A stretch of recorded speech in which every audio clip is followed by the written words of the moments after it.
إن الحمد لله نحمده ونستعينه ونستغفره ونعوذ بالله من شرور أنفسنا ومن سيئات أعمالنا من يهده الله فلا مضل له ومن يضلل فلا هادي له وأشهد أن لا إله إلا الله وحده لا شريك له وأشهد أن محمدا عبده ورسوله صلى الله عليه وعلى آله وصحبه أجمعين فإن أصدق الحديث كتاب الله تعالى وخير الهدي هدي محمد صلى الله عليه وسلم وشر الأمور محدثاتها وكل محدثة بدعة وكل بدعة ضلالة وكل ضلالة في النار.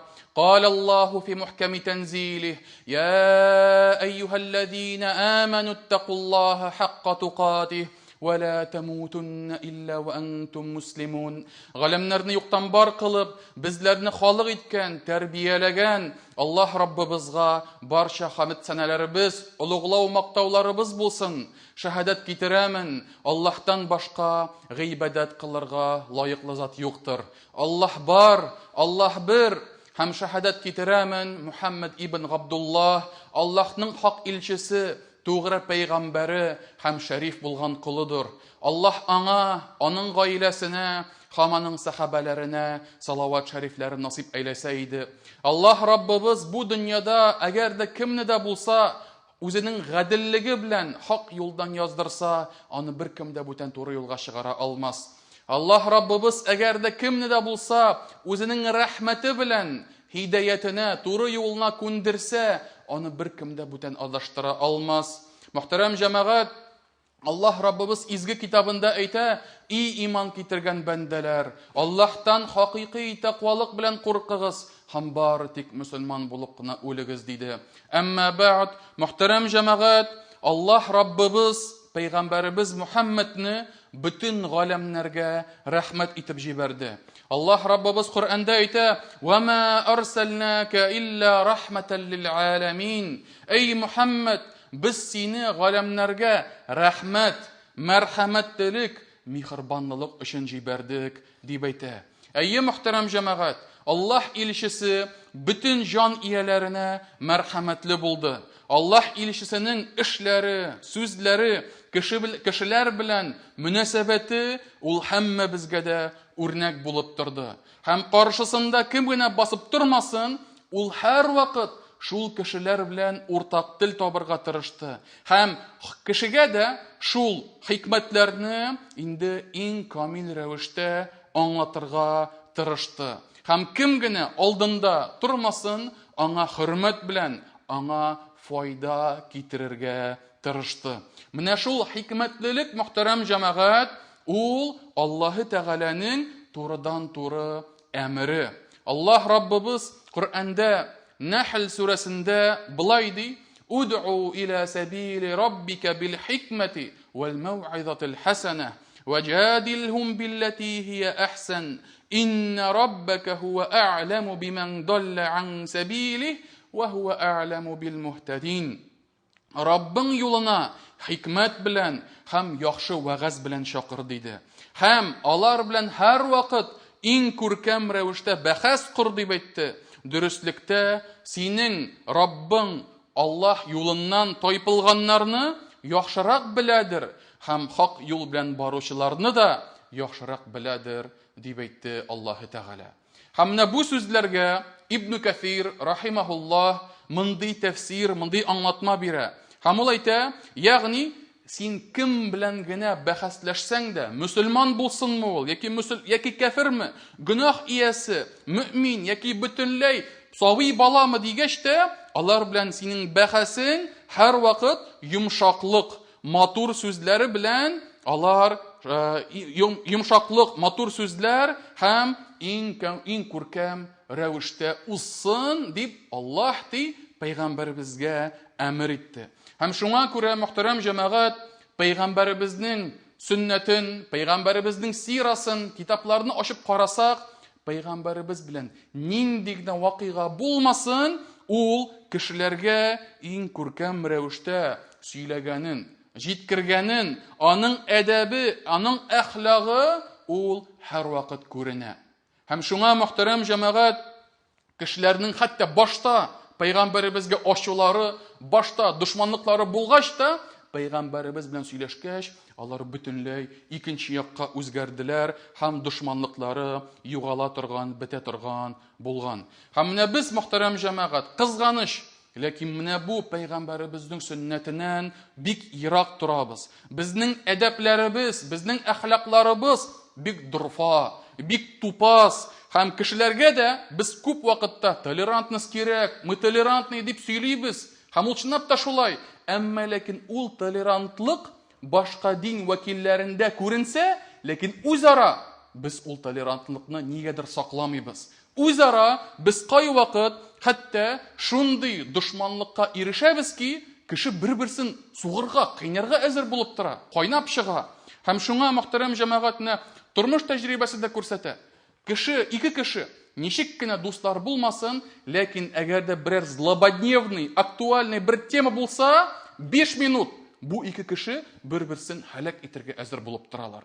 Ул анда вакцина булсынмы, ул анда СССР булсынмы, ул анда политика булсынмы, ул анда экономика булсынмы, әгәр дә икесе ике төрле капма-каршы фикердә булсалар, юк җәмәгать, толерантность юк, мәрхәмәтлелек юк, бер-беребезнең күзебезгә, башыбызга суырга әзер булып торабыз, мөхтәрәм җәмәгать. Һәм кызганыч, бу дуслык хәтта кайсы бер вакытта дошманлык белән, ызгыш-талаш белән алар югаларга, бетергә мөмкиннәр.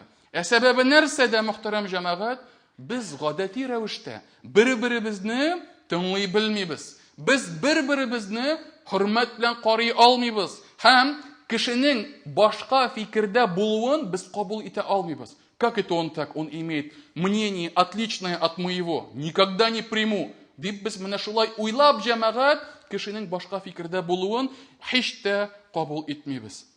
Аллаһ илчесе безгә ул бөтенләй капма-каршы мисаллар китерә. Ул бөтенләй үзенең эшләре белән, сүзләре белән икенче бер үрнәк күрсәтә. Һәм шул үрнәкләрнең берсе мин сезгә әйтеп узасым килә, мөхтәрәм җәмәгать, Хунейн сугышы турында. Ислам тарихын ачып карасагыз, Пәйгамбәребезнең тормышында, Пәйгамбәребезнең тормышы ахырында Хунейн исемле җирдә бер сугыш була. Һәм ул сугыштан соң мөселманнар җиңү яулыйлар, һәм күп иттереп ганимәт малы җыялар, военные трофеи, добыча, күп иттереп кала. Һәм шунда Пәйгамбәребез шул трофейларны бүлә башлый. Һәм дингә яңа килгән, зур дәрәҗәдә булган господиннар, вильможалар, авторитетлар, Курайш кабиләсеннән булсынмы, башка кабиләләреннән булсынмы, аларга Аллаһ илчесе күп иттереп бирә башлый. Кемгәдер 10 дия, кемгәдер 100 дия, кемгәдер 50 сарык, кемгәдер 500 сарык, күп иттереп өләшә башлый. Әмма ләкин Пәйгамбәребез белән бергә булган ансарларга берәй-бер дә тими.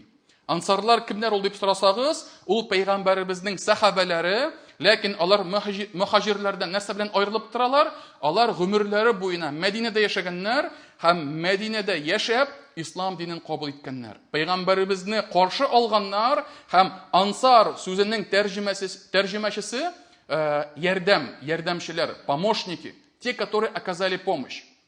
Һәм менә шушы ансарлар, алар ачулана башлыйлар. Әбу Саид әл-Худри, Аллаһ аннан риза булсын, ул сөйли. Хунейн сугышы көнне мөселманнар җиңү яулагач, бик күп ганимәт малы кала. Һәм Аллаһ илчесе шуларны кешегә өләшә башлый. Һәм Курайш кабиләсе, һәм башка кабиләләрнең башлыкларына, зур кешеләргә бик күп бүләкләр бирә башлый.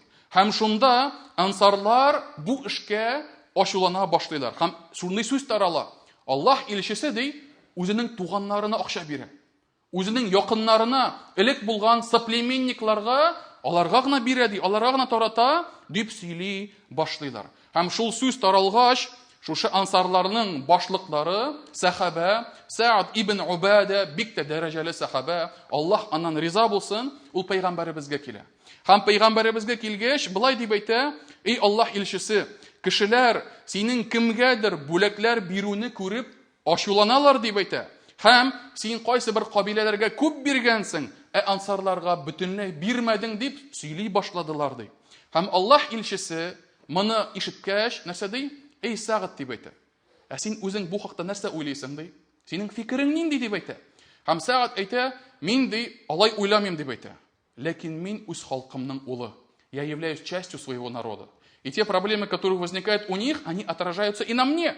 Хоть у меня другое мнение относительно этого действия дип әйтә. Һәм шунда Аллаһ илчесе Саад ибн Убадага әйтә, менә шушы җиргә ди, җый шакыр бөтен ансарларны дип әйтә. Бөтен ансарлар килсеннәр, бөтен ансарлар җыелсыннар, хәзер мин алар белән сөйләшәм дип әйтә. Һәм сез нәрсә уйлыйсыз, җәмәгать? Пәйгамбәрбез килгәч сүгәм аларны, мин Аллаһ илчесе, как вы посмели минем турында былай сөйләргә дип әйтәме? Аларны тиргиме, аларга ачуланамы? Юк, җәмәгать. Пәйгамбәрбез аларны җыйгач былай дип әйтә. Эй ансарлар, сезнең сүзләрегез, ачулануларыгыз миңа кадәр килеп җитте. Сез адашу, күферлек, җаһилият юлында идегез, һәм сезне Аллаһ хак юлга чыгарды.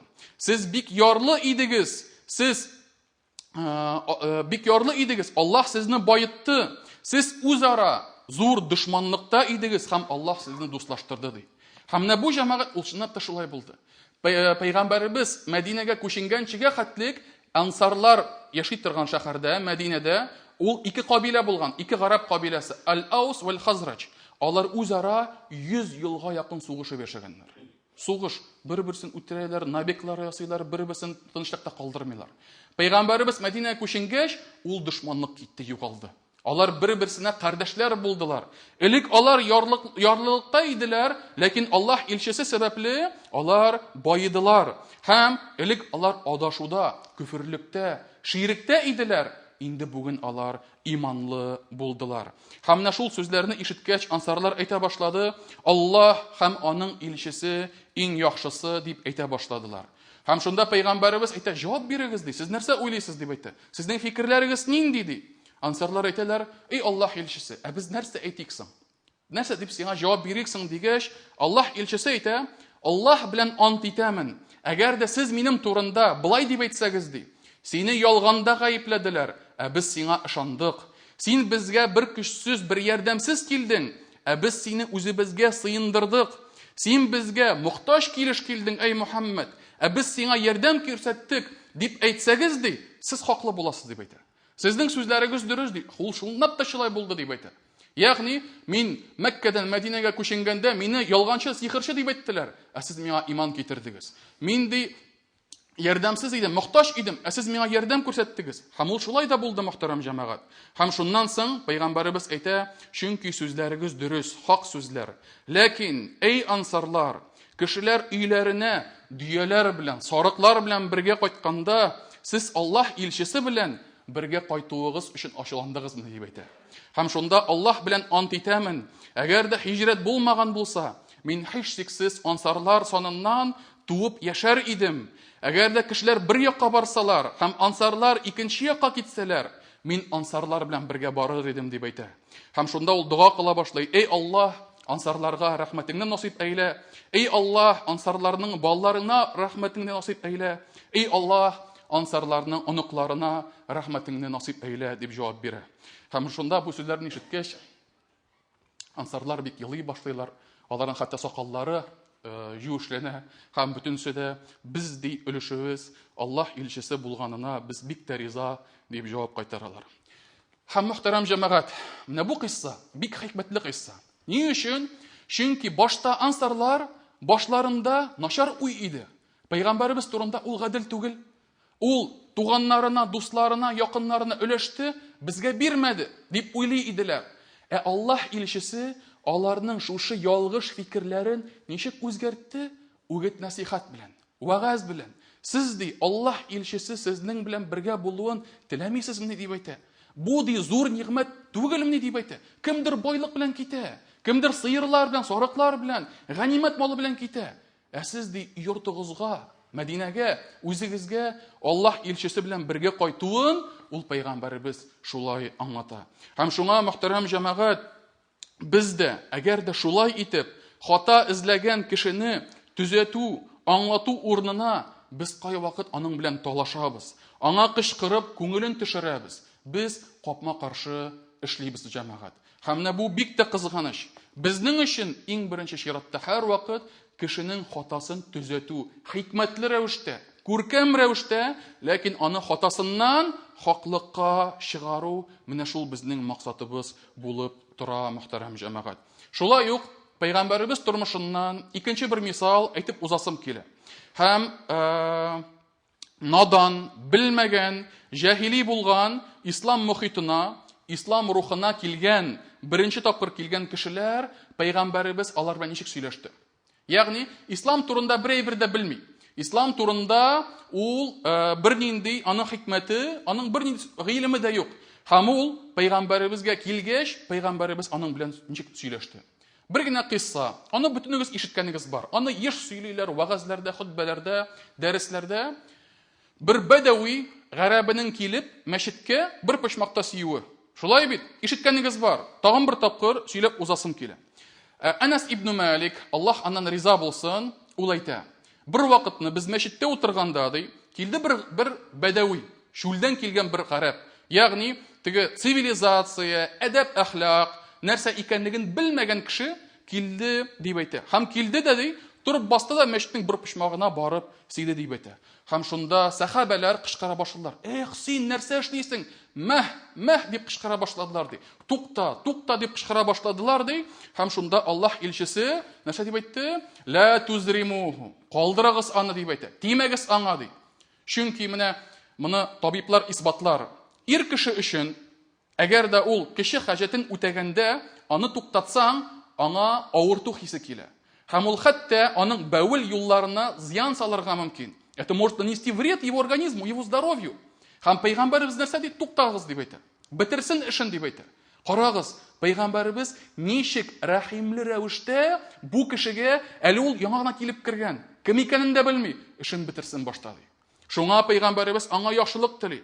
Һәм шул эшен эшләп бетергәч, сый бетергәч, Пәйгамбәребез саллаллаһу алейхи ва саллям аны чакырып китерә. Кил монда дип әйтә.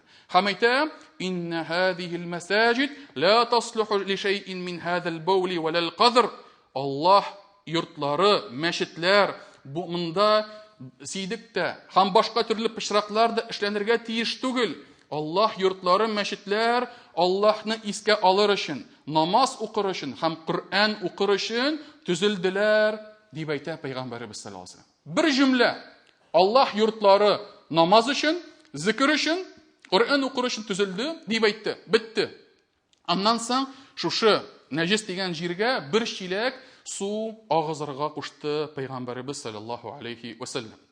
Ибн Хаҗар Асқалани, галим, бу хадисне аңлатканда, шәрх кылганда булай дип әйтә: "Бу хадистә надан кеше белән йомшаклык белән эш итәргә кирәк" дип әйтә Аллаһ илчесе. Әгәр тигесе бу кеше специально провокация ясамаса, аның шушы хатасын тавыш күтәрмичә, ачуланмыйча хаклыкны аңлатырга кирәктер дип әйтә.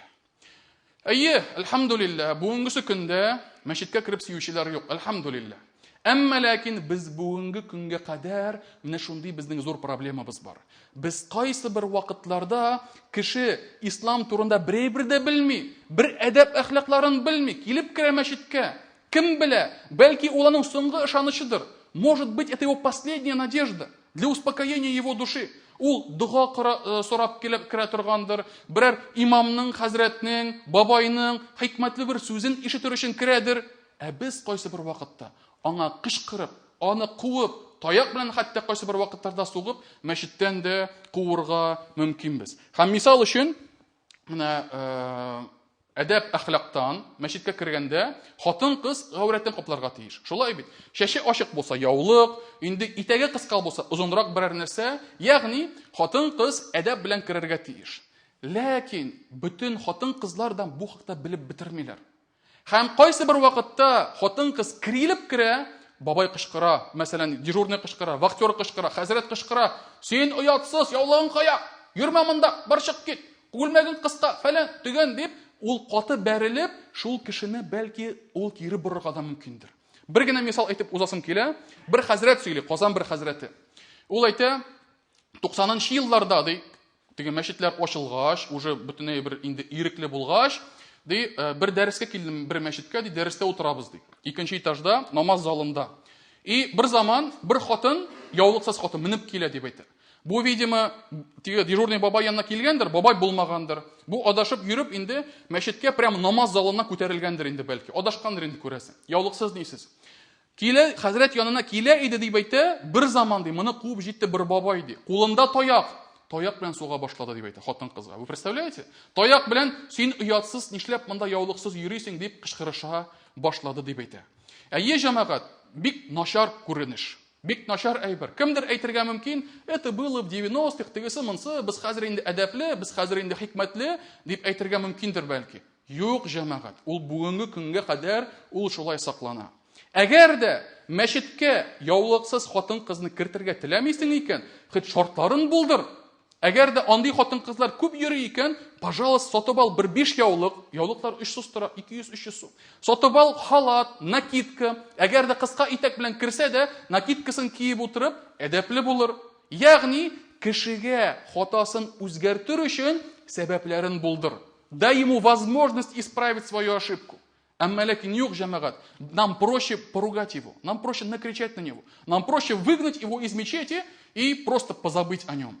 То есть, если мы зажмуримся, все, как будто проблемы не существует. Ул кала, җәмәгать. Һәм шуңа, мөхтәрәм җәмәгать, менә шушы күренешләр кешеләрне кызганыч, ләкин диннән читкә этәрәләр. Күп вакытта безнең дурфалыгыбыз, тупаслыгыбыз сәбәпле без күп кенә кешеләрне хак юлдан яздырабыз, читкә этәрәбез. Аларның бәлки эшләрендә сораулары да булгандыр бәлки. Аларның бәлки Аллаһы Тәгаләгә ялварып дуа кыласлары килгәндер бәлки. Аларның бездән бәлки нинди дә булса дин турында мәгълүмат аласы килгәннәрдер бәлки. Әмма ләкин без аларга каты бәрелеп, аларны читкә этәрәбез. Һәм шуңа, мөхтәрәм җәмәгать, Аллаһ илчесе дә шул мәчет пишмагына барып, кеше хаҗәтен үтәгән бәдәвине таяк белән килеп сукмады. Акырып куып чыгармады. Җәмәгать, просто уйлап карагыз. Яулыксыз хатын кызның керүе мәчет пишмагына барып сөюгә караганда, ул бермә-бер түбәнрәк. Это намного меньше, как сказать, вот тяжесть этого поступка, чем справить свою нужду в углу мечети. Һәм шуңа, мөхтәрәм җәмәгать, Аллаһы Тәгалә һәммә безгә дә хикмәтне насип итсен. Аллаһы Тәгалә һәммә безнең дә әдәп әхлакларыбызны төзәтсен. Аллаһы Тәгалә һәммә безне дә кешеләрнең хак юлларына килүләренә бер сәбәп итеп кылса иде, бер күрсәткеч итеп кылса иде. Һәм Аллаһы Тәгалә һәммә безгә дә Пәйгамбәребезнең сөннәтенә иярергә, Пәйгамбәребезнең үрнәгенә иярергә насип әйләсә иде. Aqulu ma tasma'un wa astaghfirullaha li wa lakum wa lisa'iril muslimina min kulli dhanb fastaghfiruhu innahu huwal ghafurur rahim.